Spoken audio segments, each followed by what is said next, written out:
સત્તાપક્ષ કહે છે કે લોકતંત્રના આત્મા પર જે ઊંડો ઘા પડ્યો આ દેશના ઇતિહાસમાં એ કટોકટીના 50 વર્ષ થયા છે ને એટલા જ માટે આજની પેઢીને યાદ કરાવવાની જરૂર છે કે ઇમરજન્સીના એ સમયમાં ઇન્દિરા ગાંધીના શાસને શું કર્યું હતું। વિપક્ષ કહે છે કે અઘોષિત કટોકટી તો એમ પણ લાગેલી છે, પહેલાં તો કહીને કટોકટી લગાવી હતી, અત્યારે તો વગર કહે અમારે ત્યાં આખા દેશમાં ઇમરજન્સી જેવો માહોલ છે। એ બધાની વચ્ચે સમાચાર છે કે 41 વર્ષ પછી ફરી એકવાર કોઈ ભારતીય છે એ ઇન્ટરનેશનલ સ્પેસ સ્ટેશન પર પહોંચ્યા છે। ભારતમાં સમાચાર શું છે, ગુજરાતમાં સમાચાર શું છે, ગ્રામ પંચાયતના પરિણામ શું કહી રહ્યા છે, એ બધા વિષયો પર કરીશું એકદમ સંક્ષિપ્તમાં વાત। નમસ્કાર, આપની સાથે હું દેવાંશી।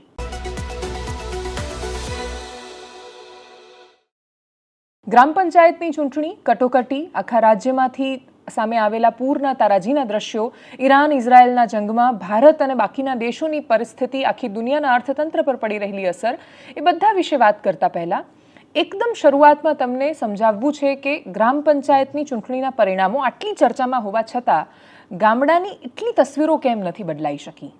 આપણે એવું કહીએ છીએ કે આ દેશનો આત્મા એ ગામડામાં વસે છે। આપણે એવું કહીએ છીએ કે ગામડું, ખેતી, ખેતર, ખેડૂત આ બધું બચશે તો કદાચ આ દેશનું અસ્તિત્વ બચી શકવાનું છે। બ્રાઝિલ નામનો દેશ, મોટાભાગનું અર્થતંત્ર એનું ગાયો પર નિર્ભર છે। આપણા દેશમાં ગાય પ્લાસ્ટિક ખાય છે ને તોય આપણે એને માતા કહીએ છીએ। આપણે જેને માતા સાથે સરખાવીએ છીએ અથવા ખૂબ સન્માનથી આપણા શાસ્ત્રોએ જેને માની છે, વેદોમાં જેનું ખૂબ મહત્વ છે, એની વર્તમાનમાં આપણે શું હાલત કરી નાખીએ। નદી હોય, એ ગાય માતા હોય, ધરતી માતા હોય, એ પ્રકૃતિને પૂજતો દેશ છે, એ પ્રકૃતિની રિસ્પેક્ટ નથી કરી શકતો, એ પણ સામે છે। એમાં ગામડાઓની સ્થિતિ કથળી રહી છે। શહેરોમાં તોય થોડું ઘણું મેનેજમેન્ટ દેખાઈ રહ્યું છે। શહેરોમાં બહુ જ મોટા પાયા પર પ્રદૂષણ છે ને સામે રોજગારીના અવસરો પણ એટલા છે ને એટલે જ શહેર પાસે આપવા માટે બહાનું પણ છે। ગામડામાં ચારેય બાજુ થતા પ્લાસ્ટિકના ઢગલા, બેફામ વપરાશ, પાણીની ન થતી કદર, ગટરો છે એના પાણી રસ્તા પર વહેતા હોય, આ સ્થિતિમાં ગ્રામ પંચાયતની ચૂંટણી એ સરપંચ પાસેથી ઉગતી એક આશાનું કિરણ છે। 4564 ગ્રામ પંચાયતમાં ચૂંટણી થઈ। બહુ જ મહત્વના સમાચાર શું છે અને કઈ એવી જગ્યાઓ છે કે જે બહુ ચર્ચામાં આવી। એક 80 વર્ષના બા છે જે અમરેલીમાં ચૂંટણી લડે છે। અરવલ્લીમાં મંત્રી, રાજ્ય સરકારના મંત્રી છે ભીખુસિંહ પરમાર, એમનો છોકરો પોતાના જ ગામમાં, કિરણસિંહ પરમાર, એમના ગામમાં સરપંચની ચૂંટણીમાં મેદાને ઉતર્યો છે। મંત્રી છે પપ્પા, પણ છોકરો ચૂંટણી સરપંચની હારી જાય છે। અનિરુદ્ધસિંહ જાડેજા રીબડાવાળા, એ ક્યાં છે હજી કોઈને ખબર નથી, પણ રીબડામાં ગ્રામ પંચાયતની ચૂંટણી છે। મહિપતસિંહ પણ એની પહેલાં રીબડામાં સરપંચ હતા। એમનો છોકરો સત્યજીતસિંહ છે એ મેદાનમાં ઉતરે છે, એ ચૂંટણી જીતી જાય છે, એ ત્યાંનો સરપંચ બને છે। એ સિવાય બે વેવાણોના લડવાની વાત હતી કે ગીર ગઢડામાં બે વેવાણો સામસામે હતી ને પછી એક વેવાણ જે 10 વર્ષથી શાસન કરતા હતા એમને હરાવીને બીજા વેવાણ મેદાનમાં આવે છે। સરપંચની ચૂંટણી ગામમાં રાજકીય વાતાવરણમાં સૌથી વધારે અસર કરે છે। સ્થાનિક સ્વરાજ્યમાં સૌથી વધારે મતદાન થતું હોય છે, એટલે વિધાનસભામાં લોકો વોટ કરવા જાય કે ન જાય, ગામના સરપંચને વોટ કરવા માટે મોટા ભાગે જતા હોય છે। 80% આસપાસ તો વોટિંગ થતું હોય છે। પરિણામો આવે ત્યારે એ ગામમાં સૌથી મોટી ચર્ચાનો વિષય જ એ ગામના પરિણામ બનતા હોય છે અને એમાંય જ્યારે કોઈ મોટા માથા એમના દીકરાને જ્યારે હરાવવામાં આવે ત્યારે બહુ મોટા સમાચાર છે। તો ભીખુસિંહ પરમાર હવે લાંબો સમય એટલે ફરીથી મંત્રીમંડળનું વિસ્તરણ થાય તો ડ્રોપ કરવા પડે, એની જે યાદી નીકળે તો એમાં ટોચ પર એમનું નામ હોય, બહુ સ્વાભાવિક છે કેમ કે ભારતીય જનતા પાર્ટી આમ કશો ફરક પડે કે ન પડે પણ ઇમેજ કોન્શિયસ ખરી। એમને ફરક પડે કે એમની છબી ધૂમિલ થઈ રહી છે, એમને ફરક પડે કે પ્લેન ક્રેશ જેવી ઘટનામાં 200 માણસો છે એની લાશો આ માણસે કાઢી, એ રીતે દાવો કરવાવાળા મંત્રી જે કાર્યકર્તાનું નામ લીધું, BJYMના એક કાર્યકર્તા અમીશ પટેલ એમનું નામ લીધું, એ ભાઈએ કહ્યું કે મેં આવું કશું કહ્યું જ નથી, શ્રેય લેવામાં નથી માનતા, RSS પોતે શ્રેય નથી લેતું, તો મંત્રીએ શું કામ જાતે એવું કહ્યું હશે એનો જવાબ એ આપે। એમને જ્યારે પૂછવામાં આવ્યું કે તમે આવું શું કામ બોલ્યા તો કે કહી દીધું તો કહી દીધું, નહીં કાઢી હોય તો નહીં કાઢી હોય। એટલે ખૂબ બધા રાજકીય નેતાઓ એવા છે કે જે પોતાના ક્ષેત્રમાં પોતાને ત્યાંના પ્રાઇમ મિનિસ્ટર સમજે છે, પણ એ ભૂલી જાય છે કે પ્રાઇમ મિનિસ્ટર તો એક જ હોય અને એ દેશમાં જ હોય। તમારે ગામમાં તો સરપંચની ચૂંટણી લડવી પડે ને, એ ચૂંટણી લડવા માટે જાય ત્યારે કિરણસિંહ પરમાર ચૂંટણી હારી જાય છે। ખૂબ બધી તસવીરો આખા રાજ્યમાંથી સામે આવી છે। ફુલેરા ગ્રામ પંચાયતવાળી પંચાયત સિરીઝ આવી ત્યારથી તો યુવાનો પણ પંચાયતમાં બહુ રસ લેવા માંડ્યા, પણ કલોલમાં એક 32 વર્ષના અને ભારતીય જનતા પાર્ટીનું સમર્થન હોય એવા નેતા મેદાનમાં ઉતર્યા તો 75 વર્ષના દાદાની સામે ચૂંટણીનું મેદાન હારી ગયા। અને એટલા જ માટે પંચાયત સિરીઝમાં જે પ્રકારે પંચાયત બતાવવામાં આવે છે, ખૂબ બધી પંચાયતો તો એવી જ હોય છે, પરિણામો પણ ખાસા બધા એવા હોય છે। દરેક ગામમાં એકાદ માણસ તો એવું હોય જ છે કે જે ચૂંટણી જીતાડવા કરતાં ચૂંટણી હરાવવા માટે બહુ મોટું કારણ બનતું હોય છે। આ બધાથી ઉપર ઉઠીને એ સિરીઝ ને બાકીની બધી વાતો છે પણ બહુ જ મહત્વની છે। આ રાજ્યમાં એટલી બધી આદર્શ ગ્રામ પંચાયતો છે જેના સરપંચે પોતાના ગામની આખી તસવીર બદલી દીધી હોય એવી કહાનીઓ છે આપણી પાસે। એ કહાનીઓમાંથી કશું શીખીને દરેક વ્યક્તિ પોતાનું ગામ બદલવાની શરૂઆત કરશે તો પણ પોતાનું ઘર, પોતાનું ફળિયું, પોતાનું ગામ, પોતાનો તાલુકો, પોતાનો જિલ્લો, પોતાનું રાજ્ય અને પછી આપણો દેશ, એ સફર છે, એ શરૂઆત એની ગામડાથી થાય છે. એ ગામડાને આપણે કેટલું બદલી શકીશું એના પર બહુ જ મોટો આધાર ને મદાર છે. પ્રતિક્રિયાઓ પર કરીએ નજર.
તમારા સામે કોણ તમારા વેવાણ હતા? હા, એને કામ નથી કર્યું. હવે અમે કામ બધાય કરશું. નહીં કાંઈ નહીં, કશું નહીં. અમે જાહું આવશું. અમે અહીંયા દીકરી દીધી. અમારા વિકાસના કામ બધાય કરવાના છે. રસ્તા, રોડ બધા આવવું પડ્યું કે અમારું ગામ બહુ પાછળ રહી ગયું હતું એટલે અમારે આવવું પડ્યું. અમારા ગામનો કોઈ વિકાસ નહોતો. અમારે 12 ગામડા છે, એમાં અમારા 12 ગામડા બધા આગળ થઈ ગયા. અમે બહુ પાછળ રહી ગયા હતા. પણ અમારા બધા સભ્ય મજબૂત હતા. એમ અમે એને કીધું હતું કે તમે મત કરાવીને અમને આપી દો, તો એ કે નહીં, અમારે ચૂંટણી લડવાની છે. આજે તમારી એક મતથી જીત મેળવી છે. શું કહેશો? એક વોટથી જીતવા બદલ હું સૌનો આભાર માનું છું. પણ એમાં અમારા પઢારિયા ગામની અંદર સૌ પ્રથમ હું અમારા રાજપૂત ભાઈઓનો ખૂબ ખૂબ આભાર માનું છું.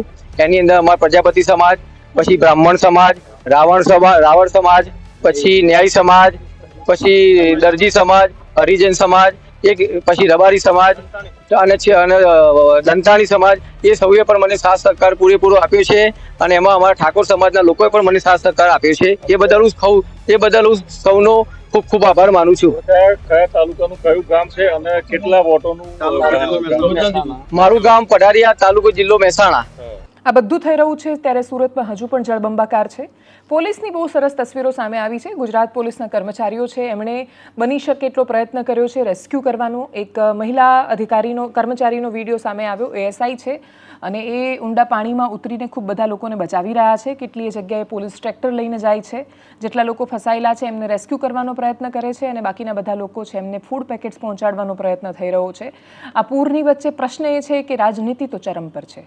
આમ આદમી પાર્ટી અને ભારતીય જનતા પાર્ટીના કાર્યકર્તાઓ ગયા ગ્રાઉન્ડ ઝીરો પર, પરિસ્થિતિ જોવા માટે, સમીક્ષા કરવા માટે ગયા હતા અને પછી ઝઘડી પડ્યા. એ ઝઘડાની તસવીરો સામે આવે. આ લોકો ખરેખર કામ સારા કરાવવા માટે સાચા અર્થમાં ઝઘડો કરતા હોત સામાન્ય માણસો માટે, તો અધિકારીઓની તાકાત નથી કે એટલા બધા ઓવરપાવર કરી જાય એમને ને બધા પૈસા ખાઈ જાય. બીજું કે એકલા અધિકારીઓ પૈસા ખાતા નથી, ભાગ બટાઈ તો નેતાઓની બહુ મોટી હોય છે એમાં. અને એટલે જ આ બધું જ બહુ પરસ્પર ચાલે છે અને એકબીજાના માથા પર ઢોળવાની વાત આવે ત્યાં સુધી બધું જ ચાલી જતું હોય છે. અરવલ્લીમાં પણ ખૂબ બધો વરસાદ છે. બાયડમાં પણ બહુ જ વધારે વરસાદ થતાં લીલા દુષ્કાળ જેવી પરિસ્થિતિ છે. અમુક વિસ્તારો એવા છે કે જ્યાં વાવણી લાયક વરસાદ નથી પડ્યો અને એટલે જ ખેડૂતો માટે એટલી સારી શરૂઆત નથી થઈ. બાકીના બધા વિસ્તારો એવા છે કે શરૂઆતમાં જ અતિવૃષ્ટિ જેવી તસવીરો સામે આવે છે. શહેરોના શહેરો અને ગામના ગામ જળબંબાકાર દેખાઈ રહ્યા છે. જે તસવીરો, પ્રતિક્રિયાઓ નેતાઓના ઝઘડા સામે આવ્યા, કરીએ એના પર નજર.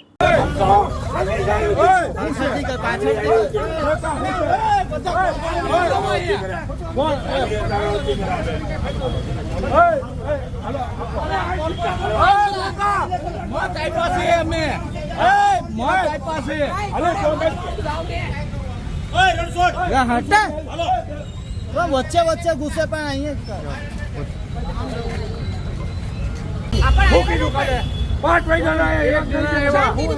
શાંતિ રાખો. આવ્યા છે પ્રતિનિધિ આપણે શાંતિ રાખો જે બાજવા નથી થતું બાજવા નથી આવ્યા એ લોકોનો પ્રશ્ન નથી લઈને આવ્યા છીએ બરાબર છે હું કેલો એમ કહું ને શાંતિ રાખો તમે શાંતિ રાખો હાલે હાલો તમારું કામ કરો હું સોલ્વ કરશો દિનેશ હવે મુંગારો ને હું કરીને ગયા બેન હવે તું મૂકી એ બેન હાલો મંત્રીને પૂછો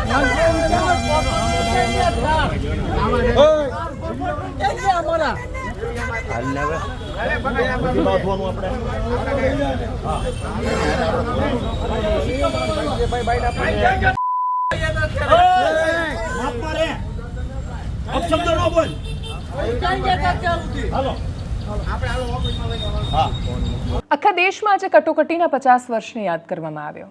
ભારતીય જનતા પાર્ટીએ યાદ કર્યું. બહુ જ સ્વાભાવિક છે કે દેશમાં લોકતાંત્રિક ઇતિહાસમાં કોઈ પણ નેતા જ્યારે પોતાને આ દેશનો માલિક સમજી બેસે અને પછી એ એવું વર્તન કરે, બંધારણની પણ મર્યાદા ન રાખે અને ઇમરજન્સી ઘોષિત કરી દે કોઈ જ કારણ વગર, માત્ર પોતાની ખુરશી, પોતાનું પદ, પોતાનું અસ્તિત્વ, પોતાની પ્રતિષ્ઠા બચાવી રાખવા માટે, ત્યારે અવાજો ઉઠે છે. પ્રશ્ન એ છે કે એ ઇમરજન્સી જ્યારે ઘોષિત થાય છે ત્યારે તો જયપ્રકાશ નારાયણ પણ આવે છે અને પછી ત્યાં રામધારીસિંહ દિનકરની કવિતાઓ પણ બોલાય છે કે સમય કે રથ કા ઘર ઘર નાદ સુનો, સિંહાસન ખાલી કરો કી જનતા આતી હૈ. જેપી જ્યારે કહેતા કે સિંહાસન ખાલી કરો જનતા આતી है, अथवा ये सवाल पूछता कि बोल दिल्ली तू क्या कहती है, तू रानी बन गई वेदना जनता क्यों सहती है, किसने दबा रखे है भाग्य अपने कर में, उतरी थी जो विभा बता हुई बंदिनी बता किस घर में. એ જ્યારે કહે છે કે આ સ્વરાજને અમે સત્ય બનાવીશું, એ જ્યારે બિહારથી લઈને ગુજરાતમાં સભા સંબોધે છે, ફરક પડે છે અને પહેલીવાર 1977માં દેશને બિન કોંગ્રેસી સરકાર અને ગુજરાતી એક પ્રધાનમંત્રી બને છે, મળે છે મોરારજી દેસાઈ. સ્થિતિઓ બદલાય છે, ઇન્દિરા ગાંધી ફરીથી ચૂંટાઈને આવે છે. પણ એના પછી પ્રશ્ન એ રહી જાય છે કે અવાજો ઉઠવાની જે પરંપરા હતી ભારતમાં એ ક્યાં ખોવાઈ ગઈ અને ભારત આટલા 50 વર્ષોમાં ક્યાં પહોંચ્યું છે? એનો જવાબ આપણને બહુ બધા દ્રષ્ટિકોણથી મળે છે. આપણે હજુ પણ એટલા બધા અતીતમાં રહેવાવાળા માણસો છીએ અને પશ્ચિમ આજે પણ કેટલું મોટું શાસન કરી રહ્યું છે અને દુનિયા બદલાઈ એની સાથે આપણે કેટલું નથી બદલાઈ શક્યા, એ બંને ઉદાહરણો એક સાથે છે. એક સમયે જ્યારે ખૂબ બધું મસાલા અને સ્પાઇસીસ છે એ બધા દેખાયા અને રેશમની નરમાશ અને મસાલાની સુગંધ પશ્ચિમ સુધી પહોંચી તો બ્રિટિશર શોધતા શોધતા આવ્યા અને પછી આખા દેશને કંગાળ કરીને જતા રહ્યા. અમેરિકા અને બ્રિટન સહિતના દેશોને ખબર પડી કે મિડલ ઇસ્ટમાં ઓઇલ છે અને એટલું બધું અશાંત કરી દીધું અને ધર્મના નામ પર લોકોને એટલા બધા ઝઘડામાં સામસામે લાવી દીધા કે આજે એ અશાંતિ દૂર નથી થઈ શકી અને ક્યારેક ઇરાક, ક્યારેક સિરિયા, ક્યારેક લિબિયા, ક્યારેક લેબનોન, ક્યારેક જોર્ડન અને અત્યારે ઈરાન કોઈને કોઈ સંઘર્ષમાં ચાલી રહ્યા છે. આ સ્થિતિ માત્ર મિડલ ઇસ્ટ કે પછી અમુક દેશોને અમુક હદ સુધી મર્યાદિત કે સીમિત રાખવાની નથી, પણ શુભાંશુ શુક્લાની કહાની કેવી છે. એક્સિયોમ મિશન 4 ફાલ્કન 9થી જે લોન્ચ કર્યું, ડ્રેગન કેપ્સ્યુલ છે, સ્પેસએક્સ નામની કંપની, એલન મસ્ક જેના માલિક છે, સ્પેસએક્સે આ મિશન લોન્ચ કર્યું છે અને ISSમાં પહોંચ્યા છે 4 અવકાશ યાત્રીઓ. એ 4માંથી એક ભારતીય છે અને 41 વર્ષ પછી એવો સંયોગ થયો છે અથવા એવો સમય આવ્યો છે કે 41 વર્ષ પછી કોઈ ભારતીય વ્યક્તિ એ અવકાશમાં પહોંચતું હોય. રાકેશ શર્મા પહોંચ્યા હતા અને એના પછી હવે શુભાંશુ શુક્લ પહોંચ્યા છે. સુનિતા વિલિયમ્સ પણ ગયા હતા, પણ સુનિતા વિલિયમ્સે વર્ષોથી નાસાના પ્રોજેક્ટ કરતા આવ્યા છે. એ અમેરિકન છે, જન્મ્યા પણ ત્યાં છે, ત્યાં જ મોટા થયા છે. શુભાંશુ શુક્લનો કેસ થોડો અલગ છે. વિંગ કમાન્ડર રાકેશ શર્મા જ્યારે પહોંચ્યા હતા ત્યારે સોવિયતની મદદથી પહોંચ્યા હતા. આજથી 41 વર્ષ પહેલાંની એ વાત છે. 41 વર્ષ પહેલાં USSR ખૂબ શક્તિશાળી હતું અને સોવિયત સાથે ભારતના સંબંધો પણ ખૂબ સરસ હતા. ઇન્દિરા ગાંધીએ એ વખતે રાકેશ શર્માને સવાલ કર્યો હતો કે ઉપરથી ભારત કેવું દેખાય છે, અને એમણે જવાબ આપ્યો હતો કે સારે જહાં સે અચ્છા હિન્દોસ્તા હમારા. એટલે એ જવાબ આજે પણ એટલો બધો લોકપ્રિય છે અને આજે પણ રાકેશ શર્માનો એ વિડીયો છે એ ખૂબ રેલેવન્ટ રહે છે. સ્થિતિ એ છે કે આપણે 41 વર્ષ પહેલાં USSRની મદદથી મોકલતા હતા, 41 વર્ષ પછી આપણા જ કોઈ વ્યક્તિ છે એ સ્પેસએક્સની મદદથી જઈ રહ્યા છે અને એલન મસ્ક 41 વર્ષમાં પેદા નથી થયા. સ્પેસએક્સની સફર છે એ સદીઓ જૂની નથી અથવા એને ઊભા થવામાં એટલો લાંબો સમય નથી લાગ્યો. નાસાની લગોલગ કોઈ કંપની અમેરિકામાં ઊભી થઈ શકે છે. અમેરિકામાં વર્ષોથી એટલે પાછલા 100 વર્ષથી કોઈ 1, 2 કે 3 જ કંપની છે એ નથી એનું શાસન ચલાવી રહી કે પછી રાજ કરી રહી. અમેરિકામાં માઇક્રોસોફ્ટ પણ પેદા થાય છે, સમાંતરે એપલ પણ પેદા થાય છે, ગૂગલ પણ પેદા થાય છે, મેટા પણ પેદા થાય છે, ત્યાં વોરન બફેટ પણ છે અને ત્યાં એલન મસ્કની પણ કહાનીઓ છે. આટલી બધી કહાનીઓ એ માત્ર અમેરિકા પૂરતી કે એમના પૂરતી સીમિત કે એમના કેન્દ્રિત નથી, એ કહાનીઓ આખી દુનિયાને અસર કરે છે. એટલે એલન મસ્ક સ્ટારલિંકથી ઇન્ટરનેટ આપે છે, એ દુનિયાના યુદ્ધોને અસર કરે છે. એલન મસ્ક કોઈ વ્યક્તિને સ્પેસમાં લઈને જાય છે અથવા નાસાના કોઈ પ્રોજેક્ટમાં અથવા બીજી કોઈ પ્રાઇવેટ કંપનીના પ્રોજેક્ટમાં સમસ્યાઓ આવે છે ત્યારે ઇન્ટરનેશનલ સ્પેસ સ્ટેશનમાંથી કોઈને પાછા લાવવાની સ્થિતિ આવે ત્યારે પણ આ વાત થાય છે. ભારત એવું કહી રહ્યું છે ને ભારત એવો પ્રયત્ન કરી રહ્યું છે કે આપણી પાસે પોતાનું સ્પેસ સ્ટેશન હશે. આ વાત જે તે સમયે કહેવાઈ ચૂકી છે, પણ એના પછી આપણે ત્યાં રિસર્ચ એન્ડ ડેવલપમેન્ટમાં બજેટ આપણે નથી વધારી શક્યા. એટલે આપણે જ્યારે એવું કહીએ છીએ કે આપણું પોતાનું એક ISS હશે અને આપણે ભારત સ્પેસમાં એટલું બધું આગળ જશે અને આપણે જ્યારે ચંદ્રયાન જેવી વાતો પૂરી થાય છે, આપણા પ્રોજેક્ટ્સ એ પૂરા થાય છે ત્યારે આપણે ખૂબ ગૌરવ લઈએ છીએ. પણ હકીકત એ છે કે આપણે જ્યારે દુનિયાને સરખામણીથી જોઈએ છીએ તો આપણને સમજાય છે કે દુનિયા સ્પેસએક્સ પેદા કરી શકી છે, ભારતમાં એ ઇકોસિસ્ટમ પેદા નથી થઈ શકી કેમ કે ભારત માટે કદાચ ભારતના યુવાનો માટે એમનું વિઝન ત્યાં સુધી નથી પહોંચ્યું. એટલે આપણે ત્યાં શુભાંશુ શુક્લ છે, આપણે ત્યાં રાકેશ શર્મા પણ છે, આપણે ત્યાં સુંદર પિચાઈ પણ છે, આપણે ત્યાં એ સિવાયની પણ બહુ જ બધી હસ્તીઓ છે, સત્ય નાડેલાથી માંડીને પેપ્સિકોના ઇન્દ્રા નોઈ સુધી. પણ એ બધા જ લોકો પોતાનું સામ્રાજ્ય વિસ્તારી શકે છે અને અદ્ભુત સપના પૂરા કરે છે, પણ એ કરવા માટે એમને યુનાઇટેડ સ્ટેટ્સ ઓફ અમેરિકા શું કામ જવું પડે છે એનો જવાબ આપણી પાસે નથી. જે ખૂબ ઇમોશનલ તસવીરો સામે આવી હતી શુભાંશુ શુક્લની. એ સિવાય જૂનો વિડીયો પણ તમને બતાવવો છે. કટોકટીના દિવસે ઇન્દિરા ગાંધીની ખૂબ બધી આમ તો નકારાત્મક તસવીરો અને વાતો પણ છે કે જે આપણા દેશના રાજનૈતિક ઇતિહાસનો બહુ જ કાળું ચેપ્ટર રહી ગઈ છે. પણ ઇન્દિરા ગાંધીનો રાકેશ શર્મા સાથેનો વિડીયો પણ તમે જુઓ અને શુભાંશુ શુક્લની આજુબાજુની જે ક્ષણો સામે આવી એના પર પણ કરીએ નજર. नमस्कार मेरे प्यारे देशवासियों, वॉट ए राइड। 40 साल बाद हम वापस अंतरिक्ष में पहुंच गए हैं और कमाल की राइड थी। इस समय हम 7.5 किलोमीटर प्रति सेकंड की रफ्तार से पृथ्वी की चारों तरफ घूम रहे हैं और मेरे कंधे पे मेरे साथ मेरा तिरंगा है जो मुझे बता रहा है कि नहीं हूँ, मैं आप सबके साथ हूँ। ये मेरी इंटरनेशनल स्पेस स्टेशन की जर्नी की शुरुआत नहीं है, ये भारत के ह्यूमन स्पेस प्रोग्राम की शुरुआत है और मैं चाहता हूँ कि आप सभी देशवासी इस यात्रा का हिस्सा बने। आपका भी सीना चौड़ा होना चाहिए, आप भी उतना ही एक्साइटमेंट दिखाइए। आइए हम सब मिलकर भारत की ह्यूमन स्पेस प्रोग्राम की जर्नी की शुरुआत करें। धन्यवाद। जय हिंद, जय Bharat. There's instructions to the crew also right on schedule. And a great nighttime shot of Dragon sitting there at historic Launch Complex 39A with the AX4 crew safely tucked inside with just over a minute to go until liftoff.